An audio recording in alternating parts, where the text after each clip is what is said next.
చూస్ country delight live better. ఇప్పుడే country delight app ని download చేసుకోండి. ఏసీఎఫ్ కప్ ఫైనల్ మ్యాచ్ జరగబోతుంది పాకిస్తాన్ ఇండియా మధ్య. వరుసగా మూడో మ్యాచ్లో పాల్గొనబోతున్నాయి. ఈ మ్యాచ్లో అనేక వివాదాలు కూడా ఇప్పటికీ మనకు తెరపైకి వచ్చాయి. ఇప్పుడు తాజాగా మరొక వివాదం కూడా తెరపైకి రావడం జరిగింది. ట్రోఫీ ఫైనల్ మ్యాచ్ ఆడడం కంటే ముందు ఫోటో షూట్ ఒకటి ఉంటుంది రెండు జట్లకు సంబంధించిన కెప్టెన్లతోటి. ఈసారి ఆ షూట్ జరగలేదు. దీనిపైన మరొకసారి ఒక కాంట్రవర్సీ జరుగుతుంది. మాట్లాడదాం ఎందుకు ఫోటో షూట్ లో పాల్గొనలేదు అండ్ అలాగే సెకండ్స్ ఇవ్వకపోవడం కూడా మొదటి నుంచి ఒక వివాదంగా మారింది. దీనికి సంబంధించి మాట్లాడదాం. మనతో పాటు సీనియర్ అనలిస్ట్ చంద్రశేఖర్ గారు ఉన్నారు, కామెంటేటర్ కూడా. సార్ నమస్తే. నమస్తే సార్, ఈ టోర్నీ స్టార్ట్ అయిన కాంచి ఇది ఒక వివాదంగానే మారుతుంది ఇండియా పాకిస్తాన్ మధ్య. సెకండ్ ఇవ్వలేదని ఒకరు, లేకుంటే వాళ్ళు విచిత్రమైన సైగలు చేశారు గ్రౌండ్ లో అని ఇంకొకరు, ఇలా రకరకాల జరుగుతున్న సందర్భంలో ఫైనల్ మ్యాచ్ ముందు కూడా మరొక వివాదం, ఫోటో షూట్ లో పాల్గొనలేదు అని. ఇలాంటి సాంప్రదాయం గతంలో ఎప్పుడైనా ఉందా సార్? లేదంటే ఇది కొంచెం అసలు ఈ ఏషియా కప్ నే మనం చాలా సపరేట్ గా చూడాల్సినటువంటి పరిస్థితి. ఎందుకంటే సింధూర్ దీని తర్వాత ఆ పహల్గామ్ దీని తర్వాత ఆ సింధూర్ ఆపరేషన్ అది అయిన తర్వాత మొత్తానికి అంటే ఒక సెంటిమెంటల్ ఇదనేది పెరిగిపోయింది పాకిస్తాన్ తోటి. అసలు ఏ రకమైనటువంటి రాజకీయమైనటువంటిదే కాదు, ఈవెన్ క్రీడలకు సంబంధించి కూడా ఇది చేయాలి అనేటువంటి. ఎందుకంటే జస్ట్ అది అయిపోయిన వెంటనే మనం కనుక గుర్తు చేసుకున్నట్లయితే ఈ సీనియర్స్ లీగ్ దాంట్లో కూడా మనం పాకిస్తాన్ తో జరగాల్సినటువంటి దాన్ని అవాయిడ్ చేయడం, బాయ్కాట్ చేయడం అనేటువంటిది జరిగింది. సో కాబట్టి పాకిస్తాన్ తోటి ఏ రకమైనటువంటి సంబంధాలు పెట్టుకోవద్దు అనేటువంటి ఇదిలో ఉన్నట్టు. ఎందుకంటే చాలా పెద్ద గాయం అది, తొందరగా మానేటువంటి గాయం కాదు అది పహల్గామ్ దాడి అనేటువంటిది, అటాక్ అని. సో అందుకని అందరూ కూడా పాకిస్తాన్ మ్యాచ్ల్ని అవాయిడ్ చేయాలి, అసలు బాయ్కాట్ చేయండి, ఆడాల్సిన అవసరం ఏంటి అనేటువంటి ఇదిలో ఆ రకమైనటువంటి సెంటిమెంట్లో ఉన్నటువంటి సందర్భంలో సరే క్రీడలకు సంబంధించినటువంటి లాజిస్టిక్స్ వేరుంటాయి, అది వేరు. ఎందుకంటే still everyone believes that sports persons are the real ambassadors. నిజమైనటువంటి దౌత్యవేత్తలు ఎవరు అంటే కనుక క్రీడాకారులు అనేటువంటిది, క్రీడల ద్వారానే ఆ రకమైన సంబంధాలని మెరుగుపరచుకోవాలనేటువంటిది.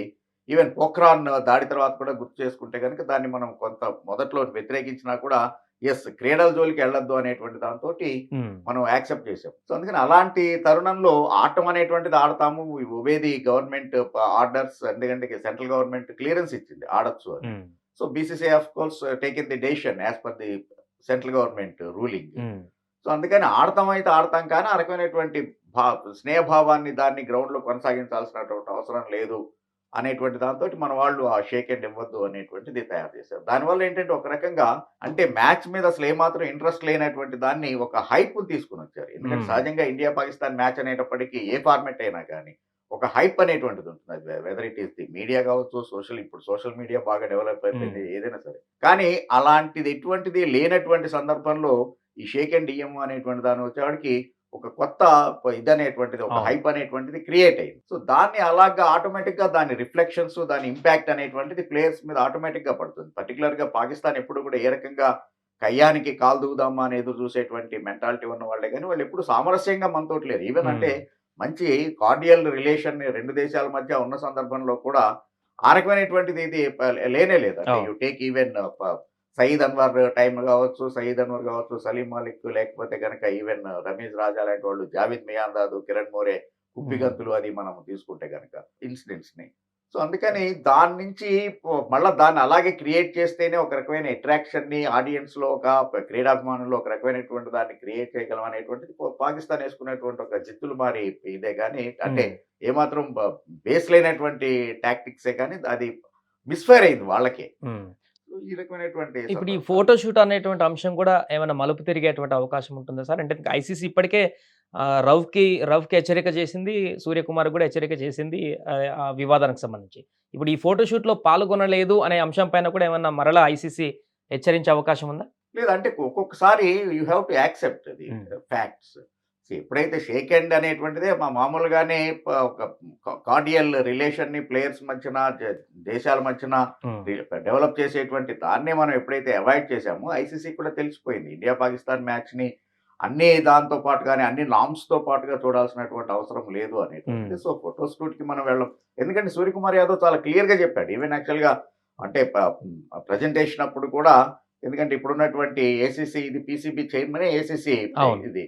సో కాబట్టి అతని చేతుల మీదుగా కనుక ఇచ్చేట్లయితే అఫ్ కోర్స్ ప్రోటోకాల్ ప్రకారం అతనే ఇవ్వాలి ట్రోఫీ, ఇచ్చేట్లయితే మేము తీసుకోము అసలు ట్రోఫీని అని కూడా he made it very clear. So అందుకని already everybody made up their minds. అందుకని అది పెద్ద దాని మీద ఒక యాక్షన్ తీసుకునేటువంటి అవకాశం లేదు, ఎందుకంటే అందులో కూడా కోడ్ ఆఫ్ కాండక్ట్ కింద రాదు ఇదనే. ఇదంతా సుహృద్భావంగా ఒక కార్డియల్ రిలేషన్ని డెవలప్ చేయడానికి చేసేటువంటి ప్రాసెసే కానీ you have to do this అనేటువంటి మ్యాండేటరీ ఎక్కడా లేదు కాబట్టి దీని మీద ఐసీసీ యాక్షన్ తీసుకునేటువంటి అవకాశం ఏమీ లేదు. ఒకవేళ మ్యాచ్ తర్వాత మీరన్నట్టు ఇప్పటికీ తీసుకొని అంటున్నారు నక్వీ కనుక ట్రోఫీ ఇస్తే ఆ తర్వాత ఎలాంటి పరిణామాలు ఉండొచ్చు? అంటే వేరే వాళ్ళు ఇవ్వొచ్చా? లేకుంటే ఆల్టర్‌నేట్ ఏమన్నా సోర్సెస్ ఏమన్నా చూడొచ్చా సార్? ఒకవేళ మనం ట్రోఫీ గెలిస్తే సాయంత్రం? ట్రోఫీ గెలిస్తే ఆఫ్ కోర్స్ నప్పి అటెండ్ అవ్వడం అనేటువంటిది ఉంటుంది, పోడియం మీదకి రావడం అనేటువంటిది ఉంటుంది, అనౌన్స్ చేస్తారు on the podium India is the winner అనేటువంటిది. హ్మ్. ఆ తర్వాత విడిగా మన వాళ్ళు ఆ ఛాంపియన్ ఇది తీసుకుని ఇచ్చేస్తారే కానీ ట్రోఫీని తీసుకునేటువంటి పరిస్థితి, అతని చేతుల మీదుగా ట్రోఫీని తీసుకునేటువంటి పరిస్థితి అయితే ఉండదు. హ్మ్. దాన్ని ఎవరు కూడా పెద్ద క్వశ్చన్ చేయాల్సినటువంటి అవసరం కూడా లేదు. Because Indian team management particularly the captain has made it very clear. హ్మ్. అందరూ కూడా వాళ్ళు దానికి సరిపోయినట్టుగానే సిద్ధమై ఉన్నారు కాబట్టి అది పెద్ద మళ్ళా కాంట్రవర్సీ అయ్యేటువంటి పరిస్థితి అయితే లేదు. ఏసియా కప్‌లో అసలు ఒకసారి ఆడడమే ఇంట్రెస్ట్ లేదు, ఇష్టం లేదని మనం మొదటి మ్యాచ్ అప్పుడు అంతా పక్కన పెట్టేసిన సందర్భం నుంచి 1 కాదు, 2 కాదు, ఇప్పుడు మూడవసారి పాకిస్తాన్‌తోని ఆడాల్సిన పరిస్థితి ఈ ఏసియా కప్‌లో వచ్చింది. ఎట్లా చూడొచ్చు సార్ దీన్ని? గతంలో ఎప్పుడు ఏసియా కప్‌లో ఇలాంటి పరిస్థితి రాలేదు. ఫస్ట్ టైం మనం ఫైనల్స్ లో ఫేస్ చేస్తూ ఉన్నాం. Hmm. మామూలుగా అయితే కనుక 2 సార్లు అనేటువంటిది ఏషియా కప్ లో జరుగుతూనే ఉంది. ఎందుకంటే సూపర్ ఉన్నటువంటిదే అవును. ఇండియా, పాకిస్తాన్, శ్రీలంక 4 టీంలు చెప్తే నడుస్తుంటాయి కనుక ఎప్పటికి మెయిన్ గా.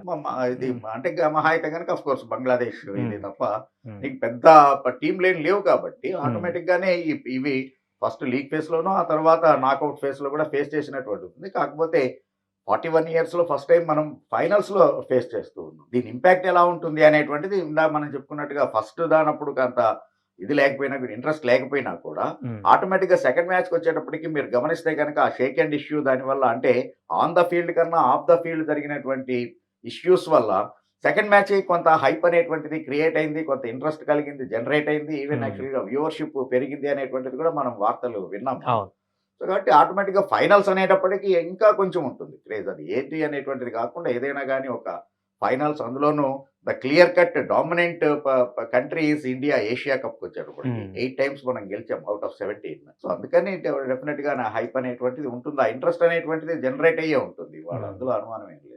Right sir, thank you. Suman టీవీలో మీ పర్సనల్ అండ్ బిజినెస్ ప్రమోషన్స్ కోసం కింది నెంబర్కి కాంటాక్ట్ చేయండి.